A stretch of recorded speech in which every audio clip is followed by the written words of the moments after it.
नमस्कार दोस्तों, स्वागत है आपका अपने चैनल में। एक बार फिर से हम हाजिर हैं दिन भर की ताज़ा खबरें लेकर। तो चलिए बिना किसी देरी के आपको आज दिन भर की पूरी खबरों से अवगत कराते हैं। देश के विभिन्न हिस्सों में कोरोना के बढ़ते मामलों और राज्य सरकारों के ढीले ढाले रवैये के बाद केंद्र सरकार बेहद सतर्क हो गई है। उसने संकेत दिए हैं कि अगर यही हाल रहा तो वहां पर सख्ती बढ़ती जाएगी और लॉकडाउन की अवधि भी बढ़ाई जा सकती है। साथ ही हाल ही में दी गई विभिन्न छूटों को भी समाप्त किया जा सकता है। फिलहाल केंद्र की विशेष टीमें कुछ राज्यों का दौरा कर वहाँ के हालात पर जायजा लेंगी। बाद में इनका दायरा बढ़ाया जा सकता है। केंद्र को उम्मीद है कि लॉकडाउन के दूसरे चरण में संक्रमण के फैलाव पर काफी अंकुश लगाया जा सकता है, लेकिन कुछ राज्यों ने जिस तरह का व्यवहार किया है और छूट बढ़ाने की कोशिश की है, उससे स्थितियां नाजुक बनी हुई है। पिछले कुछ दिनों से कोरोना वायरस के संक्रमण से जुड़े जिस पहलू की सबसे ज्यादा चर्चा हो रही है वो है बिना लक्षण वाले कोरोना संक्रमण के मामले। भारत समेत पूरी दुनिया में बड़ी तादाद उन लोगों की हो गई है जो कोरोना वायरस से संक्रमित तो हैं, लेकिन उनमें किसी भी तरह के लक्षण नजर नहीं आए। मशहूर वायरोलॉजिस्ट पीटर कोलिंस्की ने भी कोरोना वायरस के बिना लक्षण वाले मामलों को सबसे बड़ी चुनौती करार दिया। वायरोलॉजिस्ट ने बताया कि कोरोना वायरस को इसलिए सबसे शातिर कहा जा सकता है क्योंकि यह लोगों को चुपचाप संक्रमित कर दे रहा है। यह इंसानों के श्वसन तंत्र में पहुंचकर तेजी से अपनी संख्या बढ़ाने लगता है। वायरोलॉजिस्ट ने बताया, कोरोना वायरस से संक्रमित होने पर कई लोगों में लक्षण ही नहीं दिखते हैं, जिसकी वजह से संक्रमित लोगों की पहचान कर उन्हें आइसोलेट करने का काम मुश्किल हो जाता है। कोरोना वायरस महामारी से जूझ रहे अमेरिका ने इमिग्रेशन को रोकने का फैसला लिया है। अमेरिकी राष्ट्रपति डोनाल्ड ट्रंप ने मंगलवार को यह बड़ा ऐलान किया है। अमेरिका में अब अगले आदेश तक किसी भी बाहरी व्यक्ति को बसने की इजाजत नहीं दी जाएगी। डोनाल्ड ट्रंप ने इस बड़े फैसले का ऐलान अपने ट्विटर अकाउंट से किया।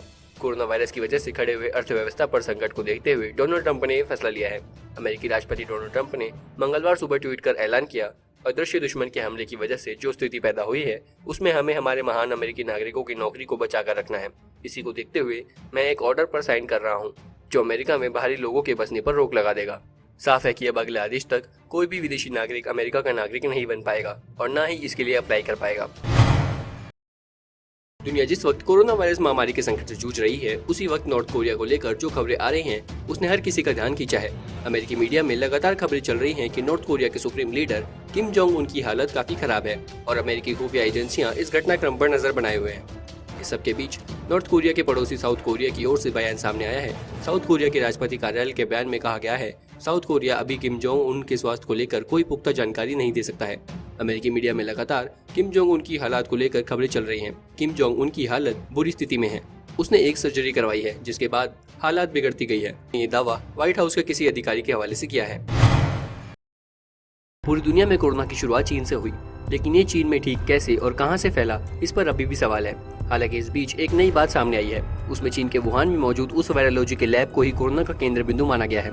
इस केंद्र बिंदु के बीच में एक लड़की है, जिसे अब दुनिया कोरोना कन्या के तौर पर जानने लगी है। और ये लड़की कोई और नहीं बल्कि वुहान की वायरोलॉजी लैब की वो इंटर्न है जिसकी लापरवाही और चूक के चलते पूरी दुनिया कोरोना का शिकार बन गई है। एक रिपोर्ट में यह दावा किया गया है कि दुनिया को मुश्किल में डालने वाला कोविड-19 का वायरस चमगादड़ों से इंसान में नहीं आया, बल्कि इंस्टीट्यूट में काम करने वाली एक इंटर्न की गलती की वजह से ये लैब से लीक होकर बाहर आ गया। दरअसल रिपोर्ट में दावा किया गया है कि चीन के वुहान की लैब से इसे तैयार किया गया था। इस वायरस के अंदर HIV और मलेरिया को आधार पर लेकर बनाया गया था, लेकिन जब इसे बनाया जा रहा था तब एक इंटर्न की गलती की वजह से ये वायरस वुहान में दस्तक दे गया। दरअसल लैब की एक फोटो वायरल हुई थी जिसमें साफ साफ दिख रहा था कि जिस स्टोरेज में इसको रखा गया था उसकी सील टूटी हुई थी और इसकी गलती के चलते यह वायरस उस लड़की को हुआ और उस लड़की से उसके बॉयफ्रेंड को। मामला यही नहीं रुका, लड़की अपने बॉयफ्रेंड के फैमिली से भी मिली थी। इस तरह धीरे धीरे इस वायरस ने चाइना को अपने कब्जे में कर लिया और फिर पूरी दुनिया को चीन का इस वायरस को बनाने का कारण तो पता नहीं चला, लेकिन चीन ये दिखाना चाहता था कि वह भी अमेरिका की तरह वायरोलॉजी को बनाने में सक्षम है। तो दोस्तों, कोरोना वायरस से जुड़ी ऐसी ही और भी कई खबरों को सबसे पहले जानने के लिए जुड़े रहें हमारे साथ। सब्सक्राइब करें हमारा चैनल ऐसी ही लेटेस्ट और इंटरेस्टिंग खबरों के लिए।